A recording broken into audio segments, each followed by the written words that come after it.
მოგესალმებით, მადლობა მოწვევისათვის.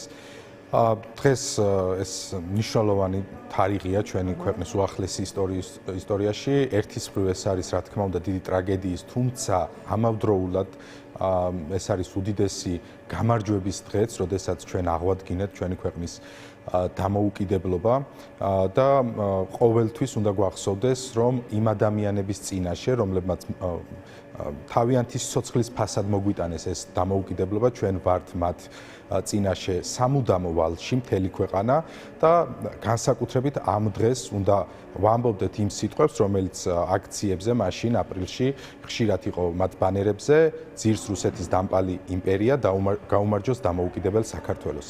და ჩვენ უნდა გავაკეთოთ ყველაფერი, რომ ეს დამოუკიდებლობა შევინარჩუნოთ. რაც შეეხება დღევანდელ დღეს, ეს საოცრება კიდევ ერთი, რაც ქართულმა ოცნებამ შემოგთავაზა, ეს იყო ერთგვარი ჩემი აზრით რევანში შარშანდელი წლისთვის, როდესაც მათ ვერ გაბედეს იქ მისვლა და დღეს ტრადიციულად მათ სტილში როგორც არის, ჯერ ვნახეთ ტიტუშკების მიგზავნა, საოცარი ადამიანები, რომლებიც როგორც წესი ჩნდებიან, მათ შორის პოლიციაზე ადრეც კი და იწყებენ რაღაც მომზადებას, ვიღაცებს იქ დამუნათებას და ასე შემდეგ. ამის შემდეგ უკვე ადამიანები, რომლებიც იქ იდგნენ, ღამე გაათენეს, გაწიეს და თვითონ ესე ამ შეძახილების ფონზე მოუწიათ იქ მისვლა. ტრაგედია ხომ, ხალხი, რომელიც ამბობს, რომ ამ ქვეყნის ხელისუფლება ერთ-ერთ უმნიშვნელოვანეს დღეს ვერ მიდის მშვიდად იმისთვის, რომ იქ მემორიალი შეამკოს. თუმცა მთავარი მიზეზი, რა თქმა უნდა, რატომაც ისინი ვერ ახერხებენ ამას, უნდა ეძებონ თავიანთ თავში 9 აპრილი არის სწორედ იმპერიასთან ბრძოლის დღე და მეორეს მხრივ იმპერიაზე გამარჯვების დღე. და როდესაც ყავს ხელისუფლება, რომელიც ცდილობს, რომ ისევ ამ იმპერიასთან დაგვაახლოვოს და პრაქტიკულად მთელი ჩვენი ყველა გადაწყვეტილება ბოლო წლებში, რაც იქნა მიღებული ამ ხელისუფლების პირობებში, შეუთანხმოს ამ პირდაპირ დირექტივის საფუძველზე მიიღოს, ეს ხო მეჯგარეშია უკვე, ხო? ერთის მხრივ ჩვენი დეპუტატები და მეორეს მხრივ მარგარიტა სიმონიანი ერთსა და იმავე ტექსტით საუბრობენ სხვადასხვა ენაზე უბრალოდ, ხო? ამას ხო წლებია ვხედავ და რა თქმა უნდა ამას მოყვება პროტესტი ხალხში, მოყვება, იმიტომ რომ ჩვენ უდიდესი მსხვერპლი გავიღეთ იმისთვის, რომ დამოუკიდებლები ყოფილიყავით რუსეთისგან და არავინ ამ ქვეყანაში არ შეეგუება იმას, რომ ეს დამოუკიდებლობა კიდევ ერთხელ გადავაბაროთ რუსეთს და ამისთვის ნამდვილად არ უბრძოლია იმ ადამიანებს და არ დახოცილა ის ადამიანები, ვინც 9 აპრილს იქ იდგა და თავი შესწირეს კიდევ ერთხელ ვიტყვი ჩვენი ქვეყნის დამოუკიდებლობაზე და კიდევ ერთხელ მადლობა მათ ამ თავისუფლებისთვის, რომელიც მათი ბრძოლის საფუძველზე ჩვენ მოვიპოვეთ. რევანში იყო, თქვით, თორნიკე და ასევე იყო თუ არა მათ შორის ძალის დემონსტრირებაც იქ, როგორც თქვენ ეგრეთ წოდებული ტიტუშკების გარდა, ოფიციალური პირებიც, პოლიცია, საპატიო ყარაულის გამოყენება მოხდა იმისთვის, რომ ისულიყვნენ ხო ეს ადამიანები მემორიალთან და ასე შემდეგ. რა უთხრეს ამით საზოგადოებას? ერთი მხრივ თუნდაც მათ ამ მომრჩეველსაც და იმ ადამიანებს, რომლებიც იქ დახვდნენ განაწყენებულები, პრეტენზიებით, რომლებსაც სურდათ მათთან საუბარი.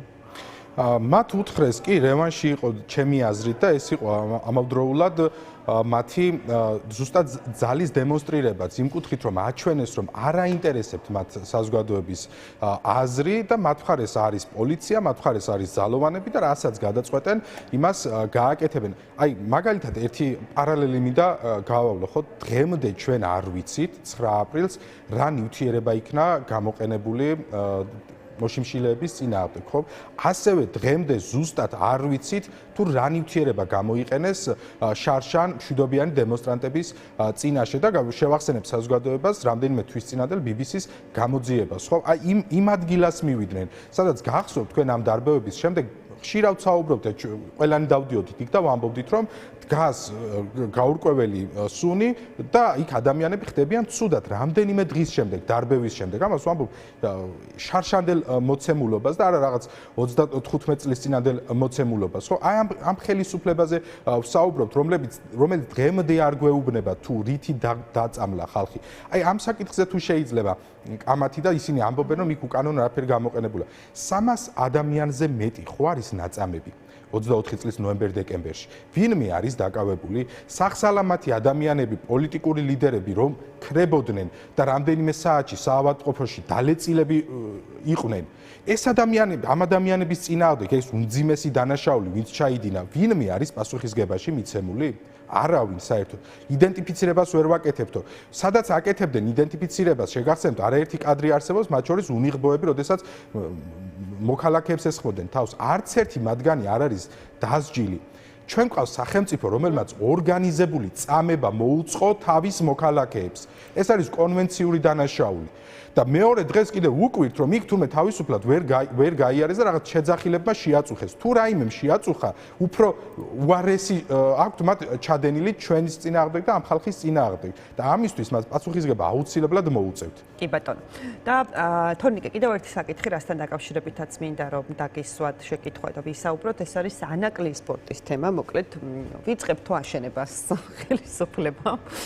გითხრა და უფრო მეტიც, უფრო იაფიც დაგვიწყდა. ჯერ უკვე დამთავრებული უნდა გქონდეთ მათი განცხადებები. არა, ხო უფრო იაფი გვიჯდებაო და ამიტომ ვიწყებთო, მოკლედ აქტიურად უახლოეს დღეებშიო, თან თქვა კობახიძემ სამშენებლო პროცესი განახლდებაო. ფაქტობრივად პროექტის ღირებულებას 25%-ზე მეტით ნაკლები ხარჯი გვექნებაო, დაახლოებით 52.5 მილიონი დოლარით შეგვიმცირდაო ხარჯი, გითხრა პრემიერმა. რა სიტყვით ამ განცხადებასთან დაკავშირებით, აი თქვენ თავადვე აღნიშნეთ, რომ უკვე 7 ჯერ უნდა იყოს დამთავრებული, მათ შორის ამ ხელისუფლების პირობებში ამ პორტის მშენებლობის ეგრე ამბობდნენ 21-ში დამთავრებთ, 20-ში დამთავრებთ, 22-ში დამთავრებთ, ეს განცხადება. კი, ამ მშენებლობის საკითხიო, მაგრამ რა სიტყვით ჯერ რაღაც ფასთან ცვლილებაზე ესეც საინტერესოა, ხო? 25% არ არის ცოტა ეხა მოდი ობიექტურად რომ ვთქვათ, რა დათვლებით ეს როგორ ფიქრობთ, რამდენად შეესაბამება რეალობას და იმ სტანდარტებს, რაც ჯდება რეალურად ამ პორტის აშენება? პირველ რიგში, აი რეალურად მართლა რომ გქონდეთ ამათ რაიმე განზრახვა, ნამდვილად რომ უდოდეთ ამ პორტის აშენება, მე პირადად აი როგორ შეიძლება დაიჯერო იმ ხელისუფლების, რომ ამ ხელა მეგაპროექტს განახორციელებს, რომელმაც 8 წელია მაგალითად მეტროს ჭერი ვერ შეაკეთა. ეს ერთი ნაწილია. ახლა მეორე ნაწილია, რამდენად მათ სურთ ამ პროექტის განხორციელება, ხო? პირველ რიგში უნდა ვთქვათ ამ პროექტის მნიშვნელობაზე. ჩვენ ტყუილად არ გვითქვამს, რომ თავისი არსით ეს ანაკლის პორტი აღემატება კიდეც შესაძლოა ბაქო-თბილիս-ჯეიჰანის ნავთობსადენს, ხო? იმიტომ რომ იმ პროექტიც არის ორი ძირითადი მოდგენელი. ერთი არის პოლიტიკური, რაც მაგალითად ბაქო-თბილիս-ჯეიჰანის ნავთობსადენმა ჩვენ მოგცა მთელი რიგი უსაფრთხოების გარანტიები მათ შორის, იგივე შეუძლია ანაკლის პორტს. ოღონდ აქ კიდევ ერთი მნიშვნელოვანი ფაქტორია, ანაკლის პორტი იქნებოდა საოკუპაციო ხაზიდან 4 კილომეტრში და სოხუმიდან გამოჩნდებოდა განათებული ანაკლია. ეს ერთი ნაწილი და მეორე ეკონომიკური ნაწილი გაცილებით უფრო დიდია და ჩვენ, როდესაც ვსაუბრობთ ანაკლიაზე, ეს პროექტი თავისთავად მოიაზრებდა ასევე ანაკლიას სიტის აშენებას, სადაც ჯამში დაახლოებით 30,000-მდე მაღალანაზღაურებადი სამუშაო ადგილი უნდა შექმნილიყო. თუმცა რა მოხდა, ხო? დაახლოებით 8 წლის წინ. ეს აუცილებლად უნდა გავიხსენოთ დეტალებში, იმიტომ რომ მიდიოდა იქ სამუშაოები, 85 მილიონი დოლარი იქ არის დახარჯული, მოხდა დაღრმავება, ანუ უკვე ძირითადად სამუშაოები დაიწყეთ, რა თანხებზე საუბრობენ დღეს, დაახლოებით 2-3 მილიონის და ასე შემდეგ ფასის შემცირებას და ასე შემდეგ. 85 მილიონი დოლარი უკვე იყო იქ დახარჯული და დაიწყეს რა? სრულიად აბსურდული ბრალდება ფულის გათეთრების. ესეც უნდა ითქვას, რომ ამ სასამართლოს პირობებშიც კი დადასტურდა, რომ ეს ფულის გათეთრება იყო ტყუილი და რეალური მიზეზი რა იყო? რუსეთმა აუნთო მათ წითელი შუქი, იქ შენდებოდა ტამანის პორტი და არ უნდა ერთის მხრივ გეოპოლიტიკურად უნდა მოწყვეტილიყო საქართველოს დასავლეთს და მეორეს მხრივ რუსეთს არ უნდა მოკლებოდა ტვირთები. ამის გამო ჩააგდეს ანაკლია. თავიდან რომ დავიწყე საუბარი, რომ რუსეთის დაკვეთებს ასრულებენ. აი ეს არის ერთ-ერთი მაგალითი თუ როგორ შეასრულა ქართულმა ოცნებამ რუსეთის დაკვეთა და კიდევ ერთი გარემოება, კიდევ დაუბრუნდეთ ეს თქვათ ამ პოლიტიკურ მნიშვნელობას, რომ გახსოვთ როგორ წინააღმდეგ იყო რუსეთი ბაქო-თბილիս-ჯეიჰანის ნავთობსადენის აშენების და როგორი წინააღმდეგია ასევე ანაკლის სპორტის, თუმცა მაშინდელი ხელისუფლების სასარგებლოდ უნდა ითქვას, რომ გაუძლეს ამ ზეწოლას, მაგრამ დღევანდელი ხელისუფლება ამ ზეწოლას ვერ უძლებს. რაც შეეხება კიდევ ანაკლიას, აი დღეს უსმენდი ერთ-ერთ დეპუტატს და კი შუადერეფანიო ძალიან მნიშვნელოვანია გეუბნიაო, ამაზე 7 და 8 წლის წინ ჩვენ საუბრობდით. 2020 წელს უკვე პირველი გემი უნდა მიეღო ანაკლიის პორტს, რატომ ჩააგდეს? რატომ არ ააშენეს, ხომ?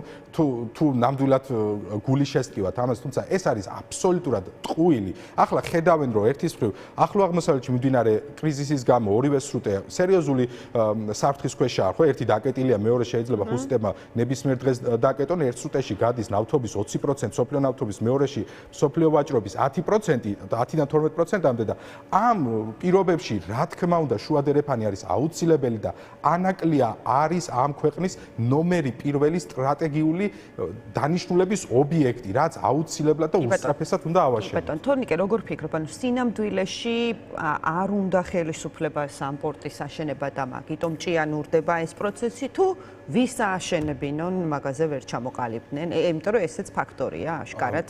თავად ბიძინა ივანიშვილისთვის, რომელიც ერთი მხრივ ამბობდა, რომ რა უნდათ ამერიკელებს შავ ზღვაში, მისი ეს ცნობილი ფრაზა და მეორე მხრივ ჩინელებს ელაპარაკებიან ამ ამბავზეც, ხო? ესეც ცნობილია. ეს სხვათა შორის ცოტა ხნის ირიბა დაადასტურეს ეს სიტყვები, რომ ნამდვილად უთქვამს ბიძინა ივანიშვილს, გახსოვთ, რომ ეს მამუკა ხაზარაძემ თქვა, რომ პირდაპირ უთხრა რა უნდა ამერიკელებს შავ ზღვაში და ეს რამდენიმე წლის წინ ჩვენ შევიტყვეთ. კი, აი ერთ-ერთი მთავარი მიზეზი, რატომაც დღემდე ანაკლიის პორტი არ არის აშენებული, არის ის, რომ ესე ხედავენ ისინი რა. უთხრეს, რომ იცი რა, არ გვინდა რომ აქ აშენდეს ეს პორტი. უთხრეს საიდან ყველანი ხვდებით, ხო, რუსეთიდან.